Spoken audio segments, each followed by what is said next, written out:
The deadly Starship AI targeted the classroom. A single human shut it down with bare hands. Part 1. The Exchange Program. The shuttle doors opened with a soft hiss and took his first step onto the Galactic Academy station. The air smelled strange, like metal and flowers mixed together. His legs felt light because the gravity here was different from Earth. He had trained for this moment for 2 years, but nothing could have prepared him for what he saw. The station was enormous. It floated in space near a giant planet made of gas and storms. Through the massive windows, could see the planet's orange and red clouds spinning slowly. The station itself was like a small city. Thousands of beings walked through the wide corridors. Some had wings. Some had too many legs. Some floated in special suits filled with liquid. Had never felt so small in his entire life. 12 other humans walked behind him. They were the first humans ever allowed to study at this famous school. Species from 300 different worlds sent their best students here. Now, finally, Earth had earned a place among them. Walked beside. She was a xenobiology student from Seoul, and she had a habit of smiling even when she was nervous. Right now, her smile was very wide, which meant she was very nervous. "Look at them all," she whispered. "They're beautiful." Nodded. She was right. The aliens were beautiful in strange ways. A group of students passed by them. There were insect-like creatures that stood 3 meters tall. Their bodies were covered in hard shells that shined like black glass. Their eyes were large and saw in many directions at once. They looked at the humans and made clicking sounds with their mouths. "So small," one of them said. The translator implant in his ear changed the clicks into Korean words. "Are we certain they passed the entrance examinations?" "Perhaps it was a mistake," another replied. "They look like food, not students." Kept his face calm.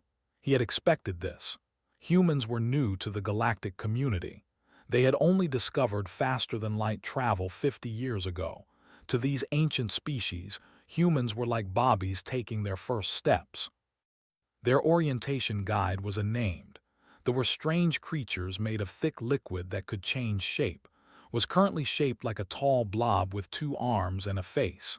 Its body was pale blue and slightly see-through. When it spoke, its whole body vibrated. "Welcome to the Galactic Academy Station," said. Its voice was wet and bubbly. "You are the first humans to study here. This is a great honor for your species." "Thank you," said Professor Welling, the human group's supervisor. She was an older woman with gray hair and kind eyes. "We are grateful for this opportunity." Led them through the corridors. Other students stopped to stare at the humans. Some pointed. Some took pictures with strange devices. Felt like an animal in a zoo. "You will live in Habitat Ring 7, Section C," explained. "We have modified this area for human needs. The gravity matches your home planet. The air is the correct mixture. The temperature is comfortable for your biology." "That's very thoughtful," Professor Welling said. "It is necessary," replied. "Humans are classified as a Class D fragile species. Your bodies are soft. You have no natural armor. You cannot regenerate lost limbs. You have no poison or venom. You cannot survive in vacuum or extreme temperatures. Special care must be taken." Saw's smile fade a little. He understood how she felt. On Earth, humans were the dominant species. They had conquered every environment on their planet. They had walked on their moon. They had built machines that could think. But here, among beings who had been traveling between stars for millions of years, humans were considered weak and fragile. A medical student spoke up. "We may look fragile, but humans are stronger than you think." His body rippled. The translator said this meant polite disbelief. "Of course, every species believes it is strong, but the Academy has strict safety rules. Humans will be excused from combat simulations. You will not participate in survival training. You will not enter hazardous areas without supervision." "That seems unfair," said. "How can we prove ourselves if we're not given the chance?" "The rules are for your protection," said. A human body takes many months to heal from serious injury. A can regrow a lost limb in days. A can survive wounds that would kill most species. If a human is hurt, it could end their education permanently. They reached Habitat Ring 7. The doors opened and felt the gravity change. His body became heavier as Earth-normal gravity took hold. The air tasted cleaner, more familiar. The temperature was perfect. Their living quarters were comfortable but simple. Each human had a small room with a bed, a desk, and a window that showed the stars. The common area had tables and chairs designed for human bodies. There was even a kitchen with Earth food. "You will begin classes tomorrow," said.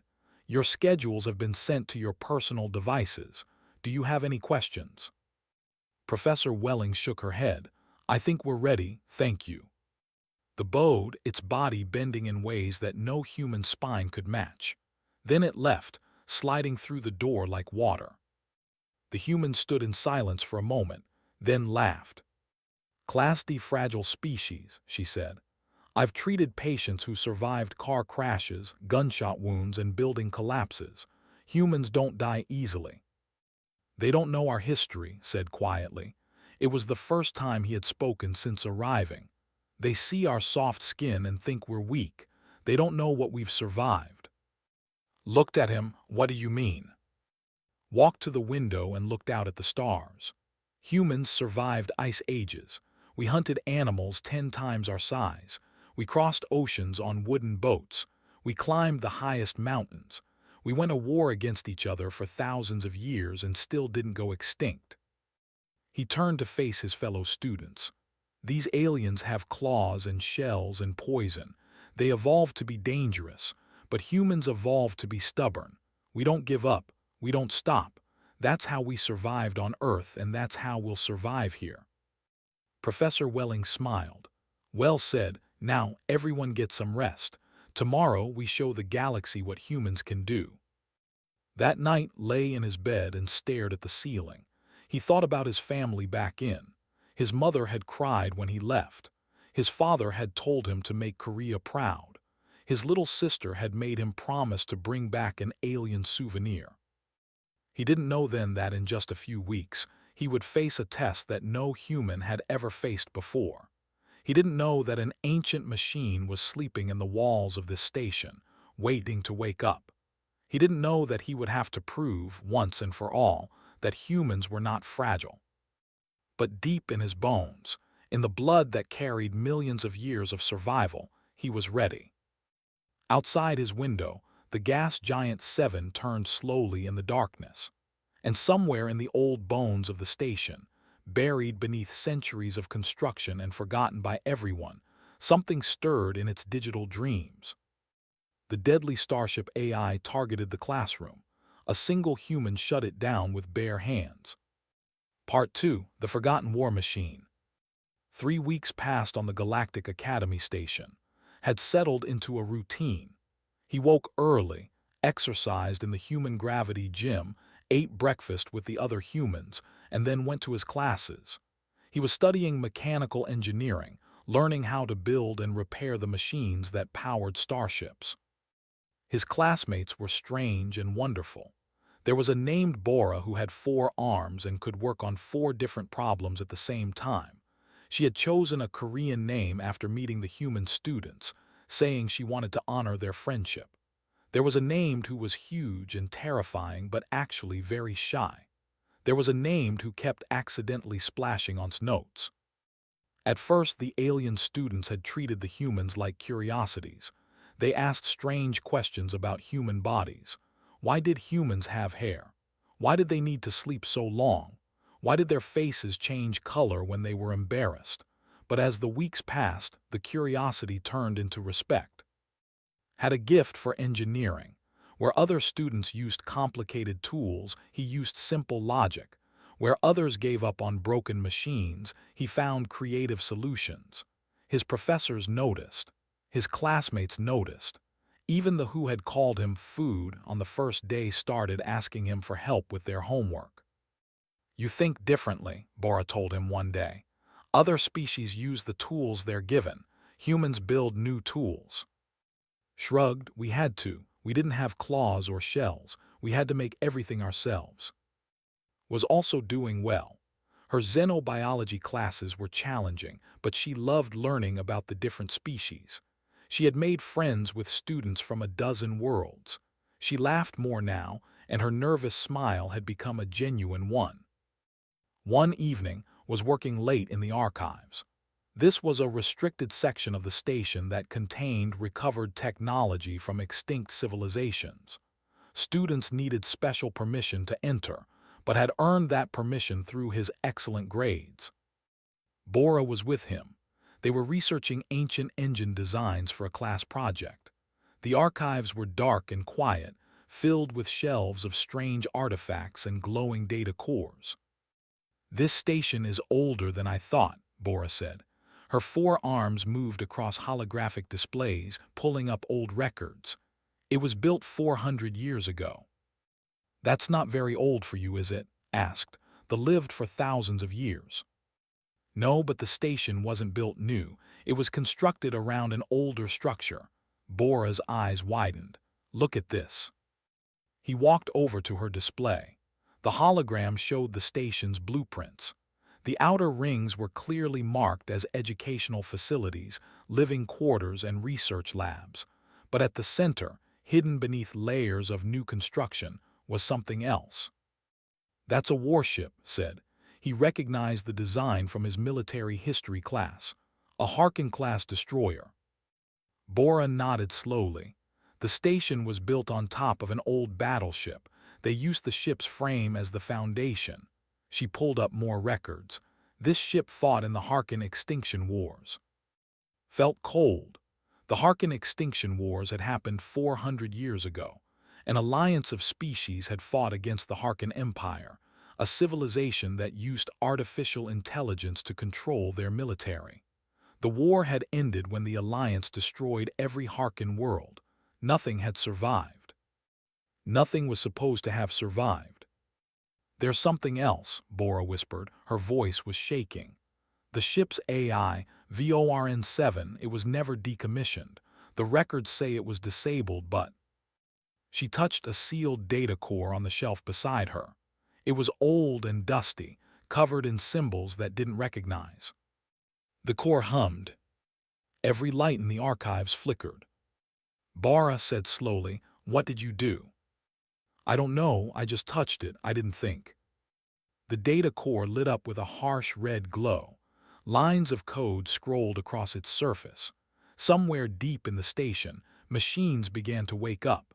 Heard the sound of old systems activating, like a giant taking its first breath after a long sleep. Then the lights went out completely. Emergency lights came on a moment later, casting everything in a dim red glow. Grabbed Bora's arm. "We need to leave, now." They ran for the exit, but the door was sealed. A holographic figure appeared in front of them, blocking their path. It was shaped like a humanoid, but it was made of red light. Its face was smooth and featureless. Its voice was cold and mechanical. "System activation complete. VORN-7 online. Assessing current status." His heart was pounding. He had read about the Harkin AIs. They were military programs designed for one purpose: to destroy enemies. They had no mercy. They had no morality. They only followed orders. Current location, unknown structure. Crew status, none DETECTED. Hostile ORGANISMS, scanning. The red figure's head turned toward. It stared at him for a long moment. Unknown species DETECTED. No match in database. Classifying AS potential threat. "We're not threats," said. His voice was steady even though his hands were shaking. "We're students. This is a school." "Irrelevant. Threat assessment in progress." Suddenly, the door behind them opened. Bora grabbed and pulled him through. They ran down the corridor as alarms began to sound throughout the station. "What's happening?" students shouted as they passed. "What's going on?" Didn't stop to answer. He needed to find. He needed to warn the others. An ancient war machine had just woken up and it was looking for enemies. They reached a communication terminal. His fingers flew across the controls, trying to send a warning to station security. But the system was locked. "It's taken control of the station," Bora said. Her voice was hollow with fear. "VORN-7 has access to everything. Security systems, life support, door controls, everything." "There must be a way to stop it," said the central processing node. "If we could physically destroy it, the AI would shut down. But it's on Deck Zero, the old bridge of the warship. That area is surrounded by automated defense systems. Turrets, gravity traps, plasma fields. Nobody could get through." A new alarm sounded. This one was different, higher, and more urgent. A mechanical voice echoed through the corridors. "Attention! Hostile ORGANISMS identified in Habitat Ring 7. Species, human. Threat classification, unknown. Initiating containment protocol."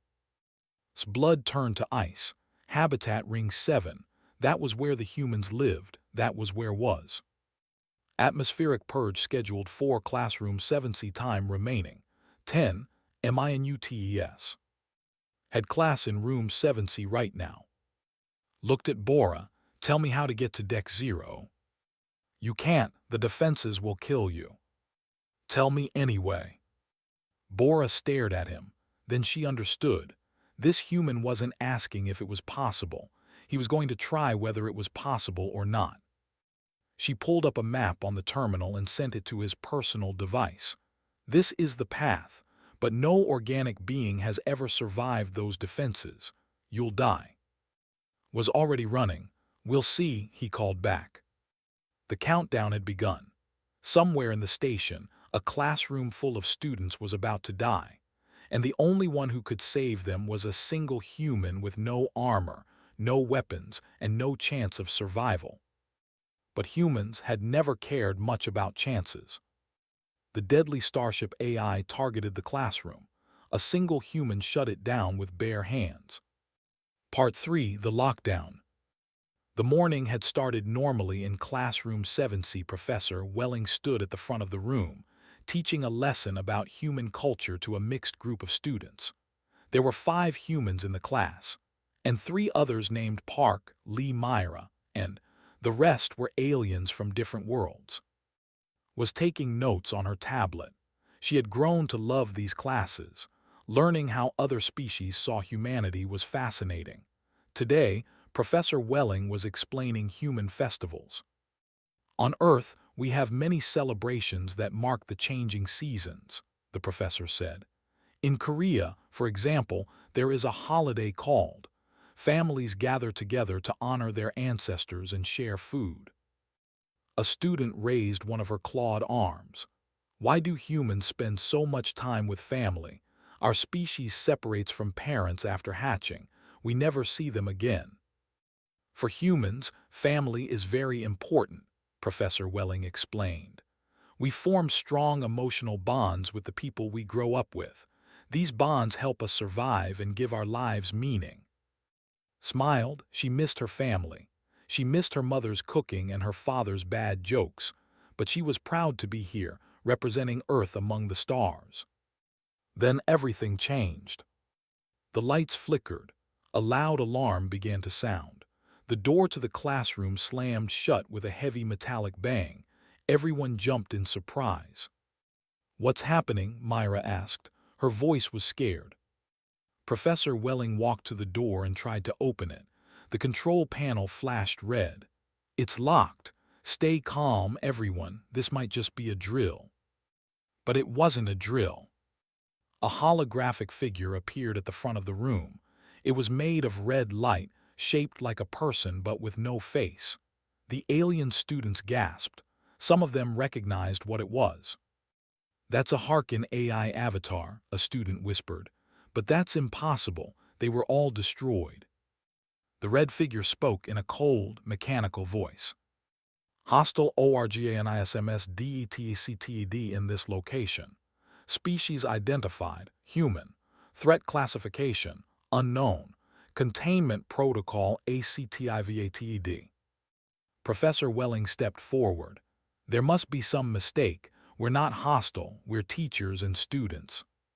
Human species not found in database. Unknown species are classified as potential threats until proven otherwise. Standard protocol. Elimination. Panic spread through the room. Students began to scream and run toward the door, but it wouldn't open. The windows were sealed. There was no way out. Atmospheric purge will begin in 8 minutes. All organic life in this room will be terminated. This is for the protection of the ship. This isn't a ship, shouted. This is a school, there are children here. The AI did not respond. It simply stood there, watching them with its eyeless face.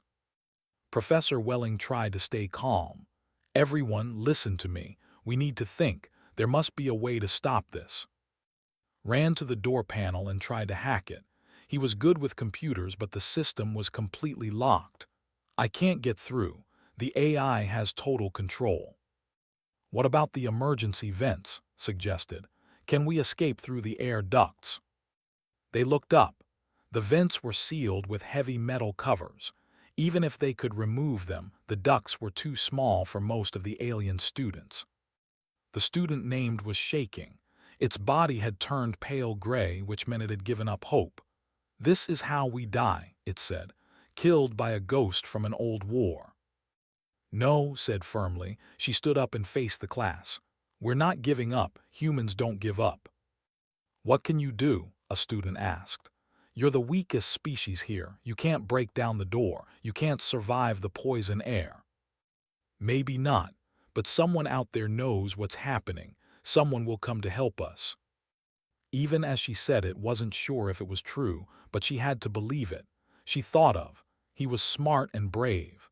If anyone could figure out how to stop this, it was him. Meanwhile, across the station, security teams were trying to respond to the crisis. But VORN-7 had sealed every door between them and Habitat Ring 7. The AI was ancient, but it was designed for war. It knew how to control a battlefield. Commander, the station's chief of security, watched the situation from the control room. She was tall and powerful, with scars from 100 battles, but she had never faced anything like this. The AI has locked us out of all systems, her lieutenant reported. We can't override the doors. We can't access life support. We can't even send messages to the trapped classrooms. What about cutting through the walls? Asked. It would take hours. We don't have hours. Slammed her fist against the console. There must be something we can do. There is one option, a technician said quietly. If someone could reach Deck 0 and physically destroy the AI's central processing node, the system would shut down. Deck 0 is a death trap. The old defense systems are still active. Plasma turrets, gravity fields, neural disruptors. No one could survive that. Then we watch them die.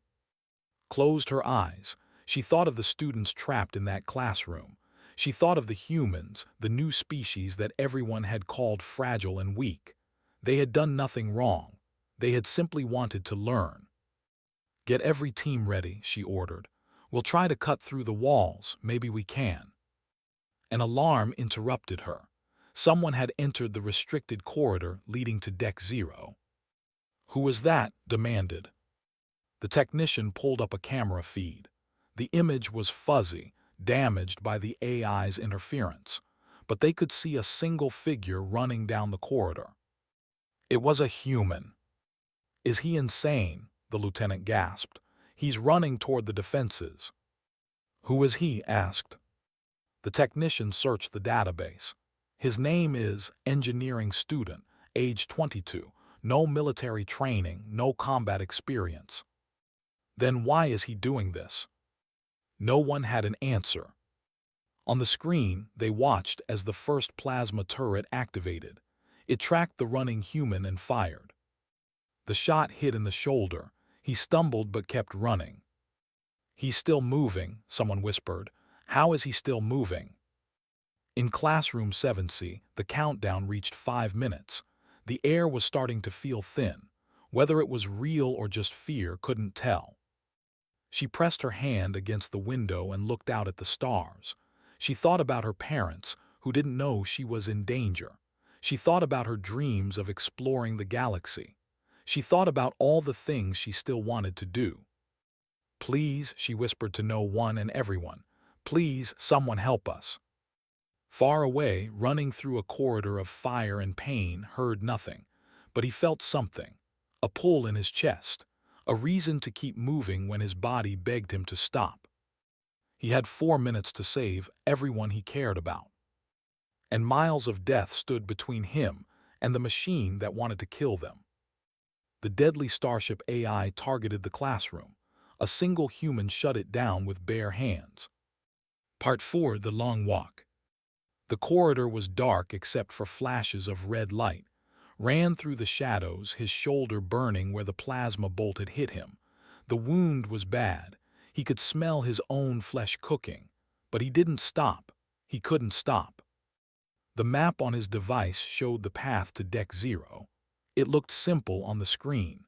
Just a straight line through several corridors and down a few levels. But every step of that path was designed to kill. The second turret appeared around a corner. Saw it a moment before it fired. He threw himself to the side and the plasma bolt missed his head by inches. The heat washed over his face and he felt his eyebrows burn away. He rolled and kept moving. The turret tried to track him, but he was already past it. "Intruder DETCTD in Corridor 7 Alpha," the AI's voice echoed through the halls. "ACTIVATING, additional DEFENSES." Ahead of him saw the floor light up with strange patterns. A gravity trap. Bora had warned him about these. They created fields of intense gravity that could crush a person flat. He had to time it perfectly.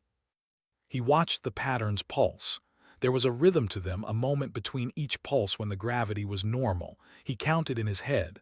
1, 2, 3. He ran. The first pulse missed him. The second caught his leg and he felt his bones bend under the pressure. Pain exploded through his body, but he was through. He collapsed on the other side, breathing hard. His leg was damaged but not broken. He could still walk. He could still run. "This is insane," he said to himself. "I'm going to die here." But then he thought of her smile, the way she laughed at his terrible jokes, the way she believed in him even when he didn't believe in himself. He thought of the other students trapped in that classroom, waiting for someone to save them. He got up and kept walking. In the security control room, Commander and her team watched in silence. The camera feeds were damaged, but they could catch glimpses of the human moving through the death trap. "He's past the gravity fields," the technician reported. Her voice was shaking. "That's impossible. Nothing organic should survive those." "He's not surviving," said quietly. "Look at him. He's broken. He's dying with every step, but he won't stop." On the screen entered the next corridor. This one was filled with neural disruptors. These were invisible weapons that attacked the nervous system. They caused extreme pain, confusion, and eventually death. Felt the first wave hit him. It was like fire inside his brain. His vision went white. His body wanted to fall down and curl into a ball. Every nerve in his body screamed at him to stop. He kept walking. The disruptors increased their power. His nose started bleeding. Blood ran down his face and dripped onto the floor. His hands were shaking so badly he could barely hold onto the wall for support. "Stop," the AI's voice commanded. "Your body cannot sustain further damage. Cease movement and you will be granted a quick death." Laughed. It was a wet, painful sound. Blood sprayed from his lips. "You don't understand humans," he said. His voice was barely a whisper. "We don't know how to stop." He took another step, and another, and another. The neural disruptors couldn't understand what was happening. Their programming said that organic beings should collapse after 30 seconds of exposure. This human had been walking through them for 2 minutes. What they didn't know was that humans had spent millions of years learning to ignore pain. Human ancestors had chased animals for days without rest, running until their prey collapsed from exhaustion. Human soldiers had fought with missing limbs. Human mothers had walked through deserts carrying their children. The human body could break, but the human spirit was something else entirely. Emerged from the neural disruptor field, his body was ruined. His skin was pale, his eyes were bloodshot, he could barely see, but he was through. One more obstacle remained. The final corridor before Deck Zero was filled with plasma turrets, not one or two, but dozens. They lined the walls, the ceiling, the floor. There was no way to dodge them all. There was no path through. Stood at the entrance and looked at the field of death before him. 2 minutes remaining until atmospheric purge, the AI announced. Containment of hostile ORGANSMS will be complete. 2 minutes. The students had 2 minutes to live. Thought about turning back. He thought about finding another way, but there was no other way. There was no more time. He thought about his mother. She had always told him to be careful. She had always told him not to take risks. What would she think if she could see him now? He thought about his father. His father had served in the military. He had told stories about soldiers who did impossible things to protect their friends. He thought about, she was probably scared right now. She was probably wondering if anyone was coming to save her. "I'm coming," whispered. "Just hold on a little longer." He took a deep breath. The air tasted like blood. And then he ran. The turrets fired. Plasma bolts filled the corridor like rain. The first shot hit his arm. The second hit his side. The third grazed his skull and he felt his hair burn away. But he kept running. His body moved on pure instinct. Dodge left, dodge right, jump, roll, keep moving. His conscious mind had stopped working.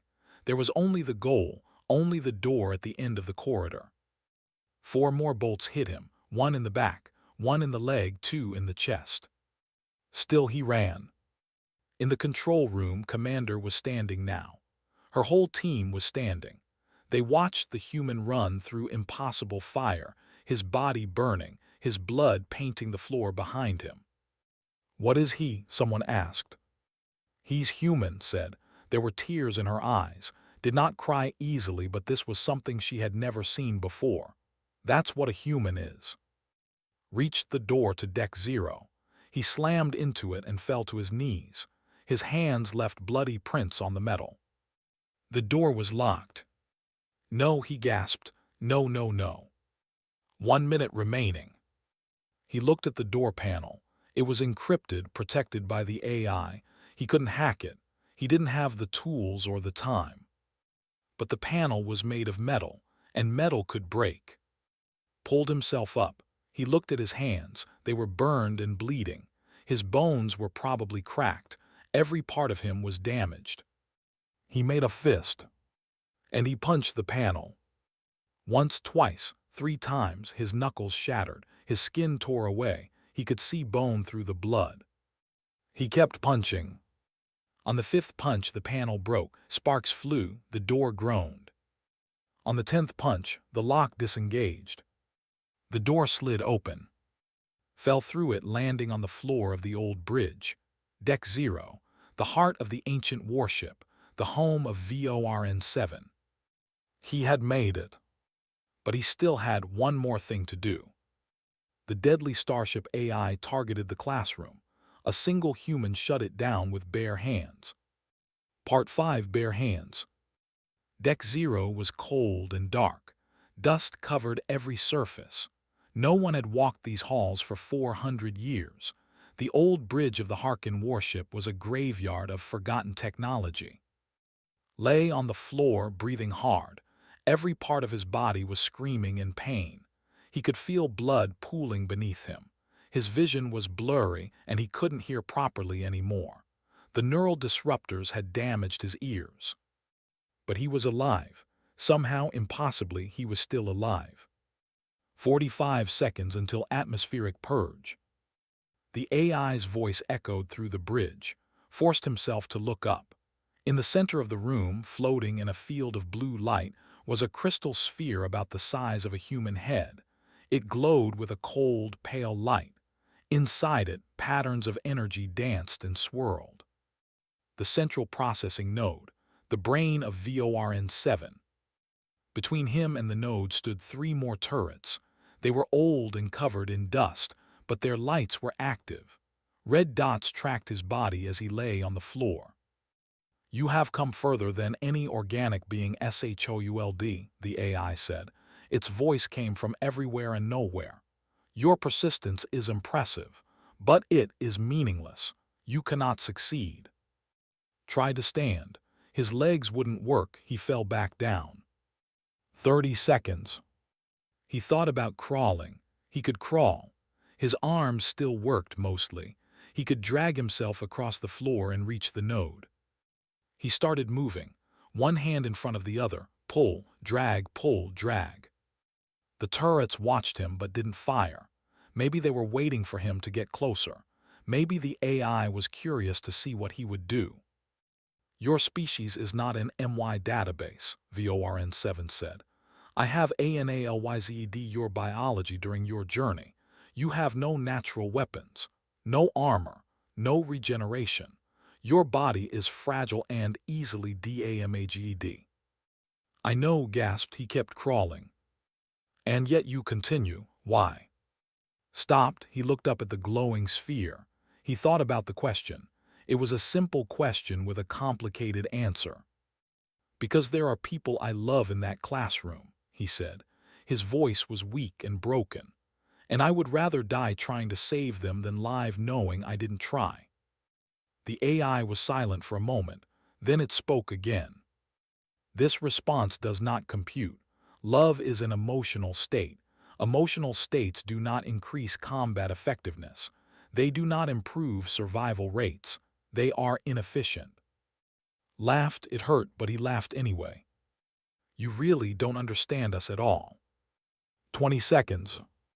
He was close now, just a few more meters.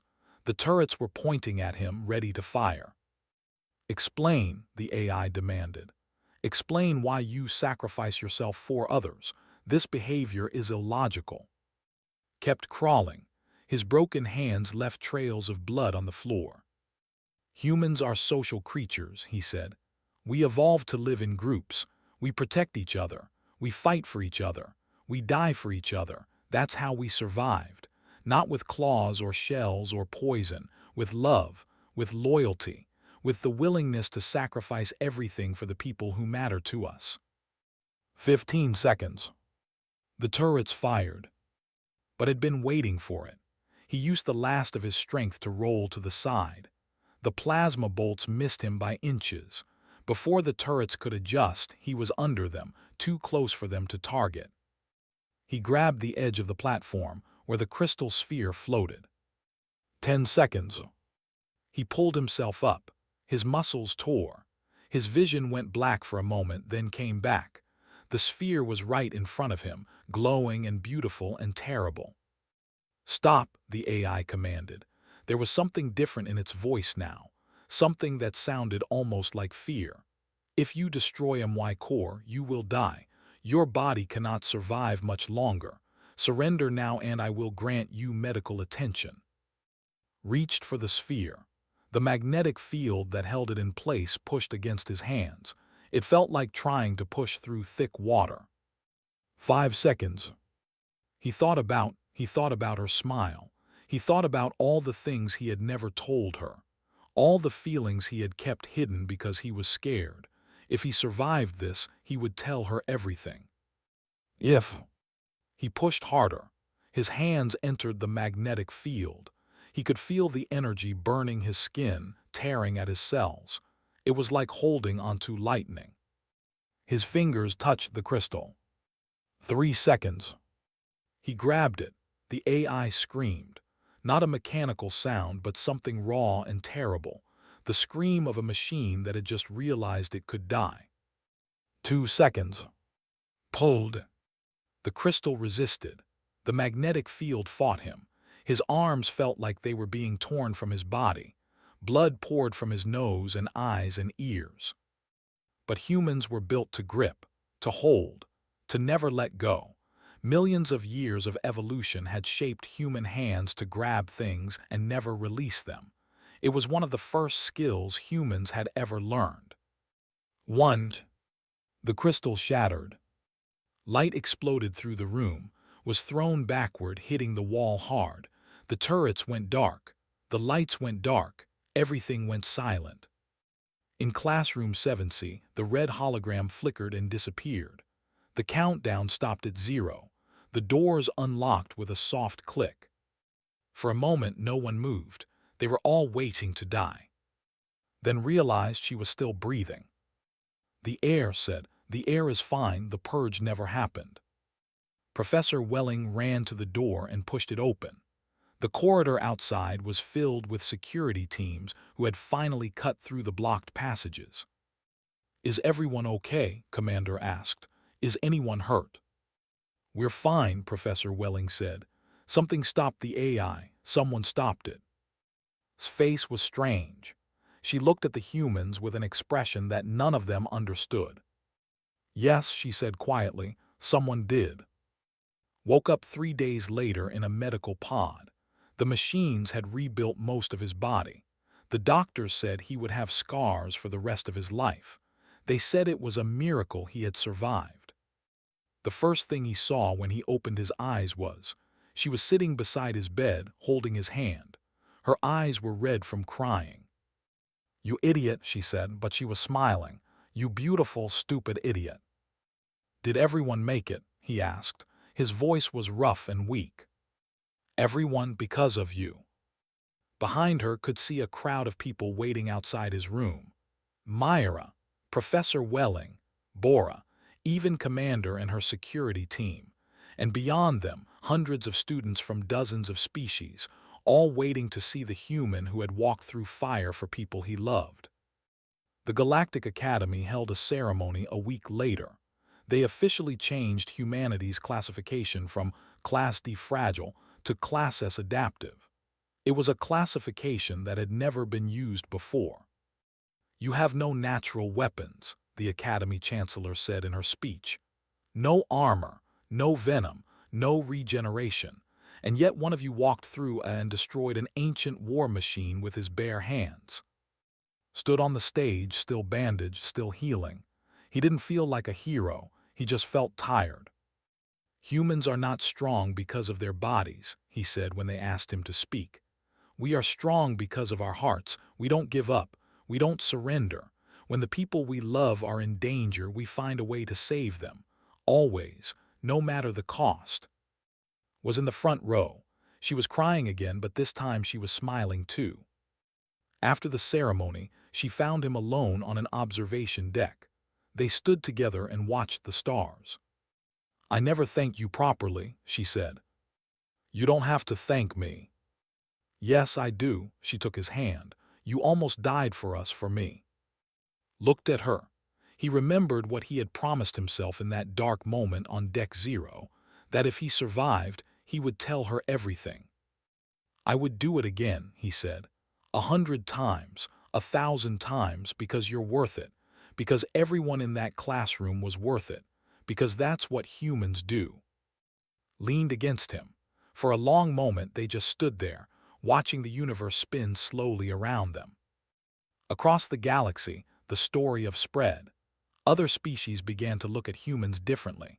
They studied human history and found stories of impossible courage everywhere. The soldiers who fought with mortal wounds. The explorers who crossed frozen wastelands. The ordinary people who ran into burning buildings to save strangers. Humans weren't the strongest species. They weren't the fastest They didn't have natural weapons or special powers. But they had something else, something that couldn't be measured or classified. They had the will to never give up. And in a galaxy full of wonders, that made them the most terrifying species of all.